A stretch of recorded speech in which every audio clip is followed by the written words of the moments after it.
Have you ever had a poem arrive fully formed? In the shower, on a walk, or right as you're waking up? A line you didn't ask for, you didn't chase, but there it is. You're not imagining it, you're not alone, and you're definitely not weird. That's your subconscious whispering.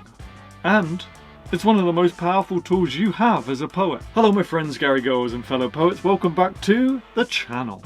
Today's video is about a quiet, invisible force that's doing more for your writing than you may realise. We're talking about the subconscious and how it helps shape your poetry behind the scenes, and why sometimes the best thing to do for your poetry is to step away. This video is for anyone who has been forcing the words, doubting their creativity, or wondering why their best lines come when they're nowhere near a notebook. Let's talk about it.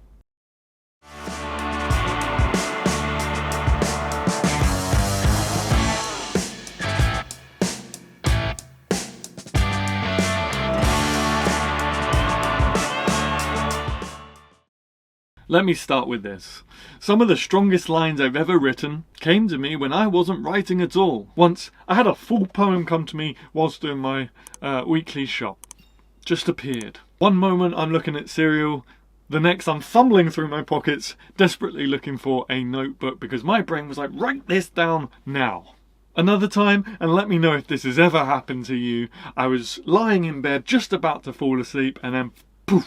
I heard a line in my head and I had to dash out of bed and quickly write it down because I know that I wouldn't have remembered it in the morning. Unfortunately, I could barely read my own handwriting the next morning, but it was there. These moments felt like magic, but they weren't. They were my subconscious delivering work which it had been piecing together behind the scenes. And it's likely happening to you too. So here's what's actually happening. When you're living, not writing, not overthinking, your subconscious mind is storing things. It's noticing rhythms, processing emotion, collecting images and connecting dots. And then, when the mind is relaxed, when the logical brain steps aside, in the shower, in a dream, on a walk, those ideas bubble up. It's your inner poet at work. It's your creative undercurrent, always moving and always alive. This is why poets throughout history have talked about poems moving through them, like something arriving and not being built. Seamus Heaney once said his best poems came to him not through force, but through a sense of yielding to something. Even Sylvia Plath talked about her poems arriving to her intact, as if handed to her. This experience isn't unusual, it's just part of the creative process. And when it happens to you, you're in very good company. And that's why I've said in my previous videos that living is writing. When you're out in the world, notebooks closed, brain half on, and just living, just being, you are still writing. You're gathering. You're becoming more of a poet even when you're not writing a single word. So, if you've ever felt guilty for not doing enough, pause. You're doing more than you think. So here's how to lean into this process. Carry something to write with at all times. All times. You don't get to choose when the idea arrives, but you can choose to be ready. 2. Leave space for stillness. Your brain needs quiet to connect the dots. Long walks, hot showers, unscheduled time. Make room for them. 3.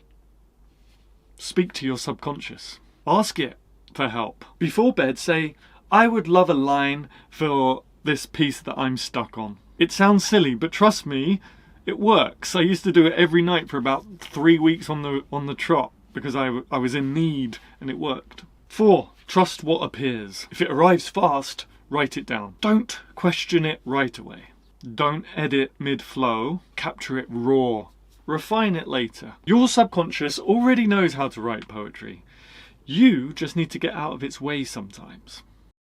Now, does that mean that you never sit down and do the work? No, of course not. It's all about balance. Being a poet is this delicate, beautiful balance between living life openly and returning to the page with intention. It's a dance between trusting inspiration to visit and building a practice that invites it in. Because yes, poems do arrive in the shower, but they become art when you meet them on the page. So, show up, Don't force it. Live, but don't forget to return. If you've ever felt guilty for taking a break, for not writing every day, for watching your friends post a poem a day content while you just observe, I want you to hear this. You're still a poet. You're still doing the work. You're just doing it beneath the surface. And that's where the good stuff lives anyway. And now I want to hear from you. Have you ever experienced this as a poet? I bet you have. That moment where a poem or a line just arrives from out of nowhere? Let me know in the comments below. Where were you? What came to you? Let's share those stories. Let's normalize that just trusting the process is the process. And if this video helped, please hit that like button. It's completely free, but it does genuinely really help me and the channel. And don't forget to hit subscribe for more poetry related content here on YouTube. And if you know any poet that you think may benefit from watching this video, hit share and let's start conversation. My name's Adam Gary. Thank you so much for watching, and I'll see you in the comment section down below.